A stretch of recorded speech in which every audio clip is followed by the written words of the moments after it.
Saludos de mi casa, amigos. Hoy quisiera dar una plática sobre un tema que es interesante y urgente, y es el desafío de la fidelidad de los cristianos. Vivimos en tiempos peligrosos y vivimos en la tentación constante de dejar ser fieles a lo cual Dios nos ha llamado a ser fiel.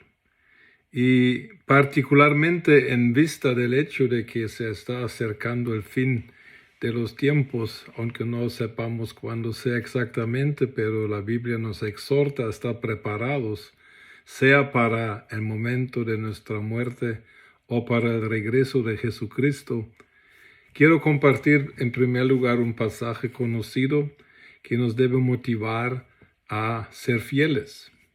En 2 Corintios 5:10 el apóstol Pablo nos exhorta y nos dice: es necesario que todos nosotros comparezcamos ante el tribunal de Cristo para que cada uno reciba según lo que haya hecho mientras estaba en el cuerpo, sea bueno o sea malo.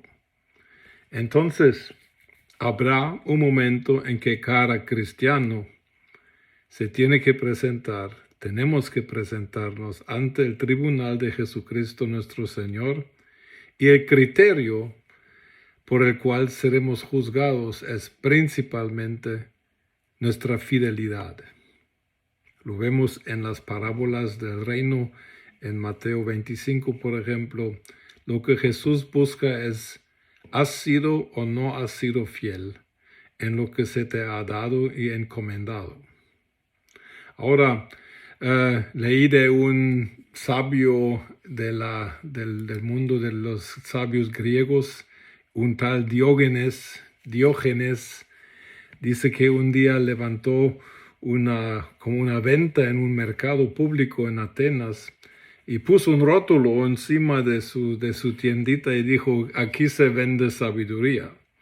Ese lo vio un hombre bien noble y mandó a uno de sus esclavos para investigar y le dijo: ve a preguntar a este tío cuánta sabiduría me da por 3 sestercios, que era la moneda de aquel tiempo. Entonces este esclavo se fue y le preguntó a Diógenes: mi amo quiere saber cuánta sabiduría me das por 3 sestercios. Entonces este sabio Diógenes le contestó: en todo lo que hagas, piensa en el fin. Entonces este consejo le gustó tanto al noble que pagó el precio y lo puso en letras doradas encima de la entrada de su casa.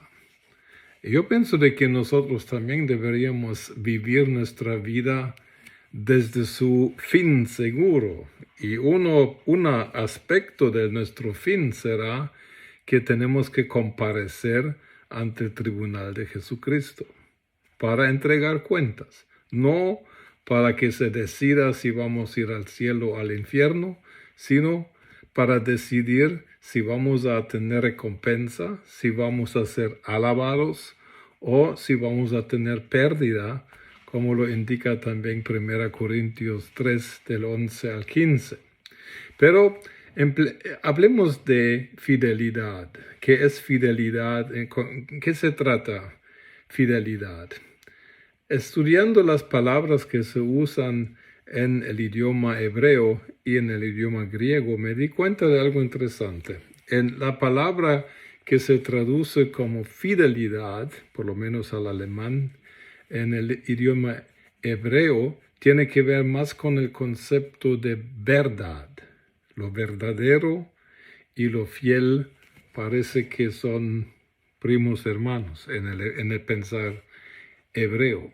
Ahora, llegando al Nuevo Testamento, en el griego, vemos de que la palabra fe o creer es la misma que se usa para fidelidad y fiel. O sea que el griego solamente tiene una palabra, pistis o pisteo, que se traduce en el Nuevo Testamento como 40 y pico veces como fiel o fidelidad, y las demás 400 veces se traduce como fe o creer.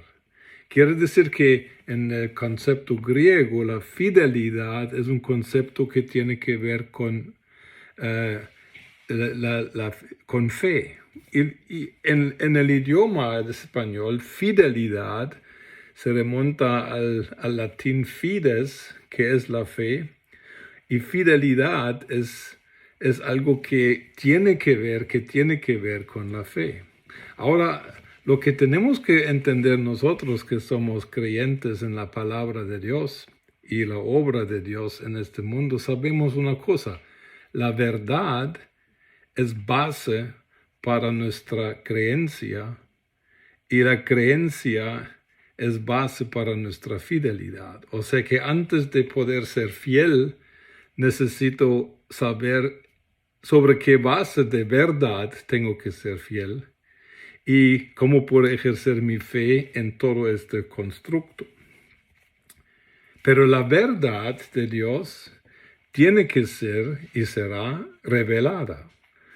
Entonces yo establezco una relación entre 4 términos: la necesidad de la revelación divina al ser humano, la revelación de la verdad, luego la necesidad humana de la fe, creer en la verdad revelada, y luego necesitamos la fidelidad, que es el ejercicio de la fe que estamos ejerciendo respecto a las verdades reveladas. Entonces, revelación, como lo explico en mi librito El Creyente y la Revelación, es algo que Dios da.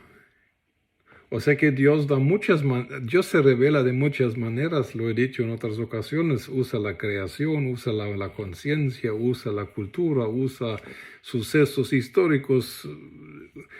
Si alguien quiere conocer a Dios y que quiere saber que hay Dios, es posible. Mas, sin embargo, un ser humano puede considerar la creación, puede considerar de que el hombre por naturaleza sabe distinguir entre el bien y el mal por la conciencia que tiene nata, incluyendo de que el hombre puede reconocer que en la historia humana hay cosas marcantes como el pueblo de Israel, la venida de Cristo, el partir la historia entre antes y después de Cristo, la existencia de la Biblia, la existencia de la iglesia.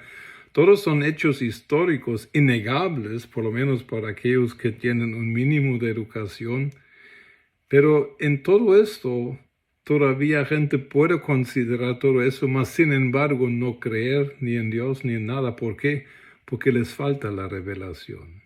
Así que la revelación se la dejamos a Dios. Dios ya da oportunidades para que el ser humano le busque.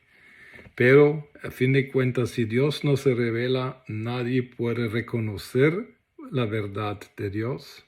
Nadie puede reconocer la verdad de la necesidad del ser humano de necesitar a Dios. Y por lo tanto no puede ni creer y no puede ser fiel. Pero nosotros somos cristianos. Dios se ha revelado en nuestras vidas. Conocemos la verdad en respecto a Dios, su reino, su Hijo, su Espíritu. Conocemos la verdad de Dios respecto a nosotros, de lo que éramos pecadores, de lo que somos en Cristo, ahora somos hijos, y de lo que seremos coherederos con Cristo. Conocemos muchas cosas y en eso necesitamos guardar esta fidelidad, porque por el libre albedrío que tenemos, esta fidelidad puede ser tentada a decaerse o menguarse, y eso no es bueno, porque, como dijimos al principio, al fin todos tenemos que presentarnos delante del tribunal de Cristo a entregar cuentas. Jesucristo querrá saber qué hiciste. Fuiste fiel con lo que yo te he revelado, no con lo que yo revelé a otro, no. Fuiste tú fiel con el grado de revelación que yo te di, lo creíste y lo viviste y fuiste fiel. Hoy quiero nada más mencionar de manera muy generalizada las 4 áreas principales donde Dios, donde Jesucristo, con todo derecho, espera nuestra fidelidad. Y lo uso la cruz como el símbolo cristiano predominante. La cruz demuestra 4 direcciones. Y lo quiero ilustrar con esta hojita. La viga vertical es arriba está Dios y abajo soy yo. Esa es la viga sobre lo cual se para y se levanta y se monta toda nuestra vida. Mi relación con Dios, mi relación conmigo mismo, y en estas 2 relaciones necesito ejercer fidelidad. Y lo que significa lo explicaré en un momento. Ahora la viga horizontal, allá tenemos la iglesia, que son nuestros hermanos, todos nuestros hermanos, todos de cualquier iglesia que hayan aceptado a Jesús como Señor y Salvador. Y del otro lado está el resto del mundo, o sea que todas las personas que aún no son cristianos. Porque para Dios hay dos grupos de personas en este planeta, los que ya son sus hijos y los que todavía no lo son.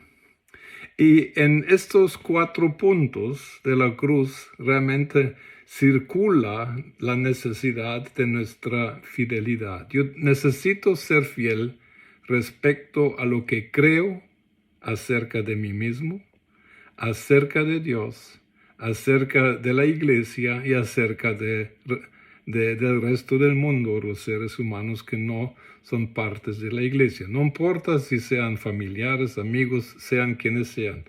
Los que no son de Cristo no son de la iglesia y no soy hermano de ellos. Soy ser humano, pero no soy hermano de todos. Dios exige y espera de que seamos fieles en estas 4 relaciones básicas. Por ejemplo, es muy básico, pues. Por supuesto, existe también el diablo, pero yo diría, con el diablo no deberíamos cultivar ni tener una relación, por eso lo dejé fuera. Pero sí existe, claro. Bueno, entonces empecemos. La primera relación que tenemos que cultivar interesantemente es nuestra relación con nosotros mismos. ¿Qué creo yo respecto a mí mismo? Porque en Mateo 22, del 37 al 40, donde Jesús relata el gran mandamiento, dice que hay que amar a Dios con todo nuestro corazón, todas nuestras fuerzas, toda nuestra mente, etc. Dice, y amarás a tu prójimo como a ti mismo. Entonces, el yo no se menciona de último porque es lo último, sino que se menciona porque dependiendo de si me amo a mí mismo, así puedo amar al prójimo. En cierta manera también, solo así puedo yo amar correctamente a Dios. La Biblia no enseña de que yo odie a mí mismo, pero sí la Biblia enseña de que yo debo verme a mí mismo como es de acuerdo a la verdad revelada. Y aquí hay unas cosas claras que la Biblia revela respecto a mi persona. 3 cosas.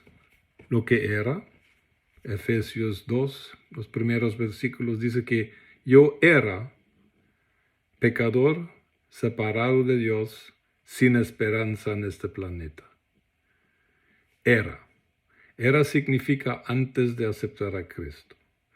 Ahora la Biblia dice que si hemos nacido de nuevo, este nuevo nacimiento me dio una nueva naturaleza, porque si alguien nace de nuevo, nace algo que antes no había existido. Por eso el viejo hombre tiene que morir, igual como Jesús en la cruz murió, y el nuevo hombre se tiene que resucitar. Entonces, si yo he nacido de nuevo, ya no nazco de nuevo como un pecador renovado o restaurado o reparado, sino que nazco de nuevo como ¿qué? según 2 Corintios 5:17, de modo que si alguno está en Cristo, nueva criatura es. Lo viejo ha pasado y aquí todas las cosas son hechas nuevas. ¿Lo creemos? ¿Somos fieles en esta revelación? ¿O definimos nuestro cristianismo solamente a base de nuestro comportamiento? Ahora, en la creación hay un principio básico de que Dios siempre primero crea la identidad y a base de la identidad creada se espera un comportamiento correspondiente. O sea, los perritos ladran no para llegar a ser perritos, sino ladran porque son perritos. Y el pecador peca porque es pecador. Es hijo de Adán. Y por eso en cierta manera no puede hacer otra cosa que pecar.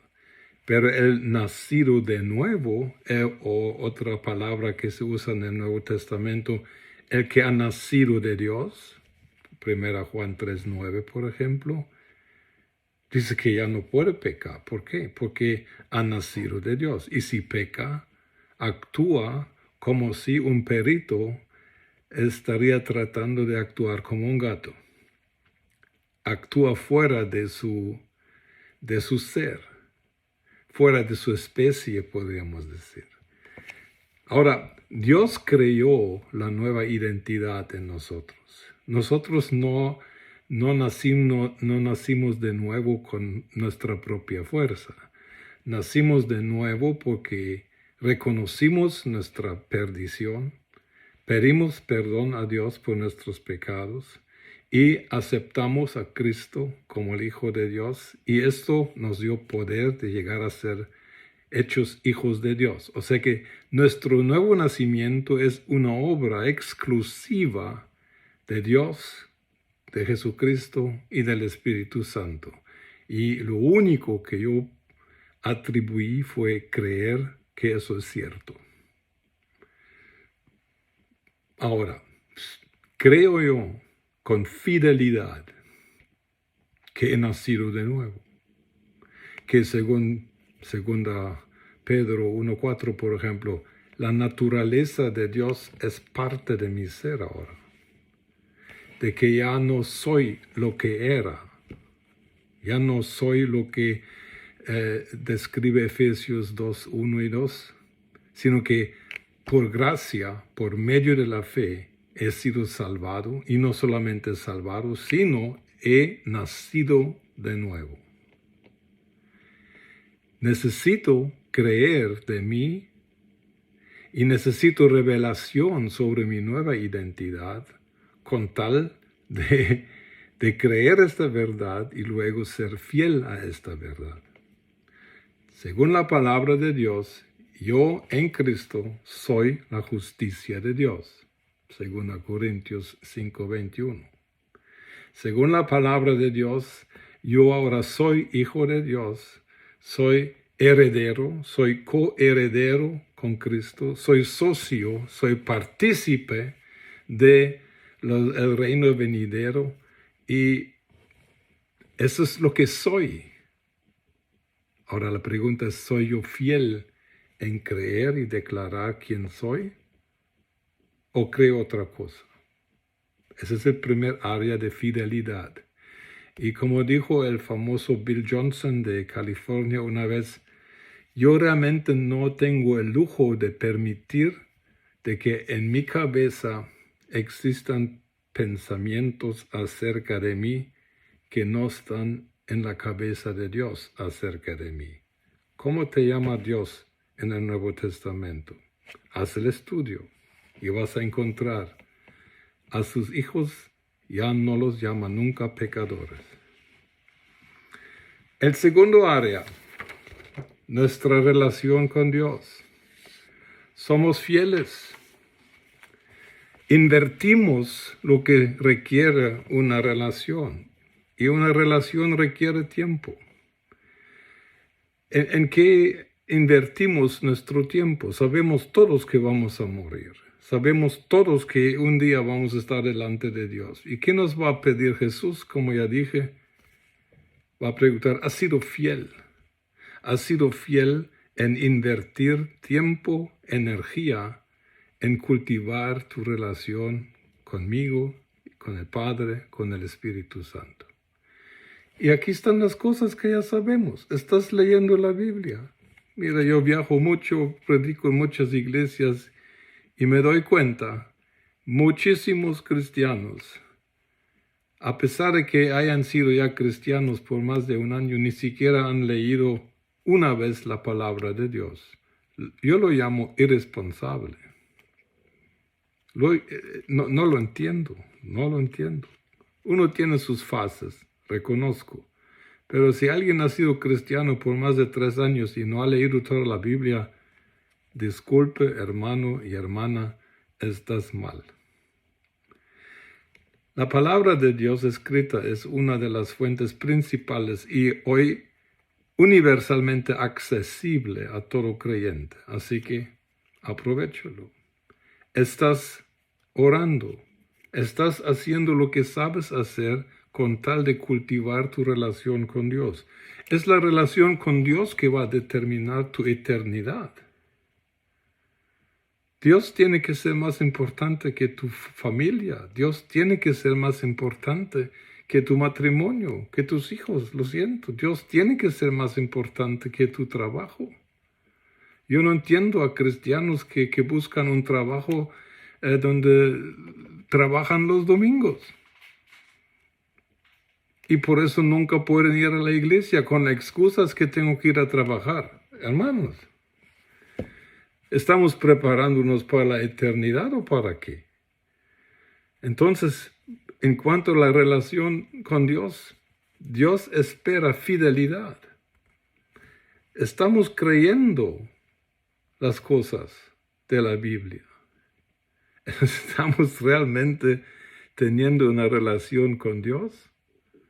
¿O estamos teniendo solamente una relación con nuestra idea de Dios? El tribunal de Cristo lo va a revelar. Espero que salga bien yo. Tercera área, la iglesia.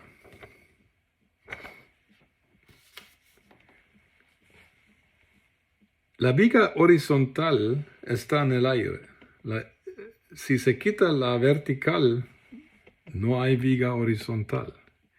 Entonces, la relación y la fidelidad hacia mí mismo y hacia Dios, eso es lo central. La vida podría llevarnos a circunstancias en que no vamos a tener ni iglesia y ni vamos a poder tener relaciones con otras personas. Pero lo que nunca se puede y se debe perder es la viga vertical. Esa sí debe estar de pie siempre. Pero generalmente existe la viga horizontal, existe la posibilidad de ser miembro de una iglesia. Ahora, según la palabra de Dios, y aquí estamos otra vez en lo de la fidelidad, la pertenencia comprometida, la membresía comprometida a una iglesia, según el Nuevo Testamento, no es una opción. Porque según 1 Corintios 12:13, nosotros hemos sido bautizados por el Espíritu Santo en el cuerpo de Cristo, que es la iglesia. O sea que es algo que Dios hizo, que ni siquiera nadie me preguntó.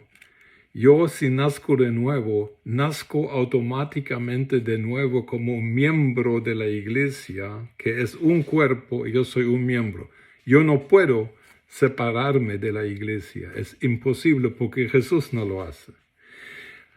Yo sé, gente ha salido y entrado a las iglesias, gente se ha quejado de la iglesia. Yo fui herido en la iglesia, yo he herido a otros en la iglesia. Es inevitable. Pero nunca en casi 45 años de ser cristiano ahora, nunca he dudado de que la iglesia como forma de convivencia y de comunidad es la voluntad y la única voluntad de Dios para un creyente. No hay alternativa para la iglesia. y el que empieza a buscar alternativas porque no le gusta la iglesia institucional, etcétera, etcétera, son todas excusas.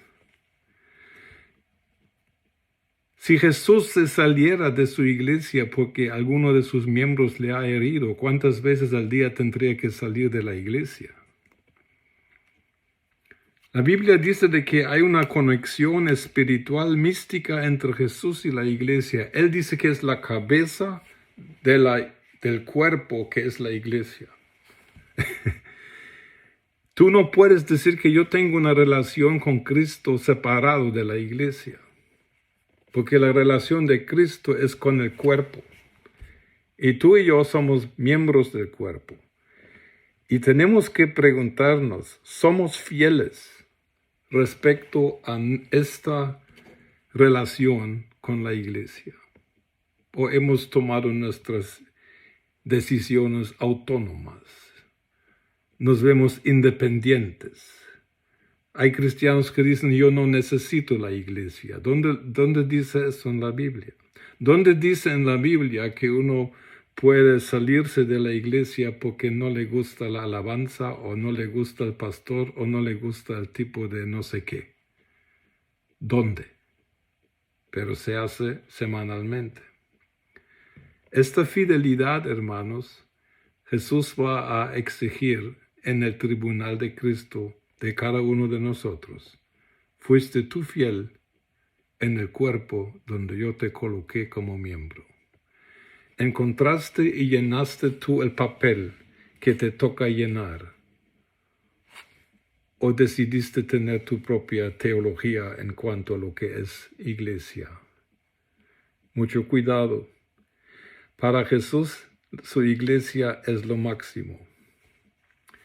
Y en mi libro, El creyente, la iglesia, en mi serie, hablo mucho de eso, de que Jesús no dejará jamás la iglesia. Jesús se entregó de lleno y de full, podríamos decir, a la iglesia. Dice que la va a santificar para que el día en que se case con ella, esté sin manchas y sin arrugas, y para mientras Jesús no se sale por las manchas ni por las arrugas, sino que las aguanta. Y los que se quedan serán los que Jesucristo mismo limpiará por el poder del baño de la palabra de Dios. Solo hay que leer Efesios 5, del 22 en adelante. ¿Estás tú siendo fiel en la iglesia? ¿O solamente estás siendo fiel a tu concepto de iglesia? Mucho cuidado. El último área de fidelidad que Jesús va a requerir es fidelidad respecto a nuestra relación con los que no son cristianos. Y aquí hay un mensaje muy sencillo, muy corto. Romanos 1 lo dice claramente. Tú y yo somos deudores del mundo y les debemos el Evangelio. Como dijo Francisco de Asís, predica el Evangelio en todo tiempo y si es necesario, usa palabras. ¿Estás tú pagando tu deuda de comunicar el Evangelio a este mundo? De comunicar el Evangelio donde Dios te dé oportunidad para hacerlo. Porque si no lo haces, no eres fiel. Ese es como aquel que solo entregaron un talento. Y dijo que para guardarlo lo escondió en la tierra, y cuando vino el Señor, ¿qué le dijo? No le dijo fiel siervo. Incluso le dijo siervo maligno. ¿Por qué? Porque si tu salvación, el hecho de que tú hayas nacido de nuevo, si esto es el único don, el único talento que tienes en la vida, y si esto no lo compartes con el mundo que lo necesita, tú o yo seríamos infieles. Y la infidelidad no será honrada ni recompensada. La fidelidad sí. Y lo que será la recompensa, A mí no me importa, con tal de que Jesús me diga, fiel siervo, entra al gozo del Señor. Esa es mi meta. Que Dios nos ayude y te bendiga. Amén.